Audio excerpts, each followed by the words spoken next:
Praise Lord my dear friends.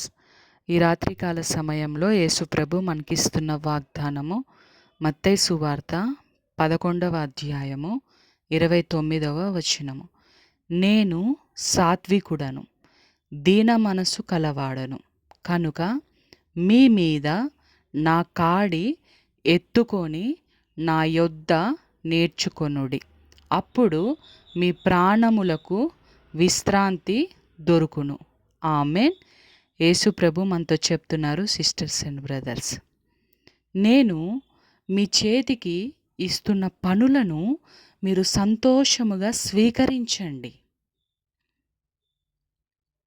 మీకు ఎలా చేయాలో అర్థం కాకపోతే ప్రార్థనలో నా సన్నిధిలో మీరు అడగండి.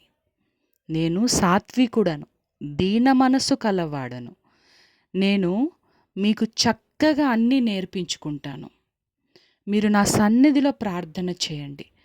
నేను ఇచ్చిన పనులు ఎలా చేయాలో మీకు తెలియకపోతే, ప్రభువా ఈ పనులు ఎలా చేయాలి, ఎలా ముగించాలి, ఎలా సమయానుకూలంగా క్రమశిక్షణగా ఫాలో అవ్వాలి అని నా సన్నిధిలో మీరు ప్రార్థన చేయండి.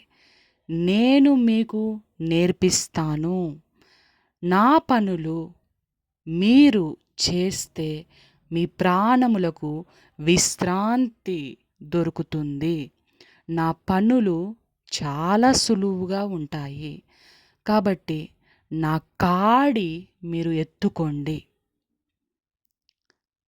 నా కాడి ఎత్తుకొని నా సన్నిధిలో మీరు ప్రార్థన చేయండి.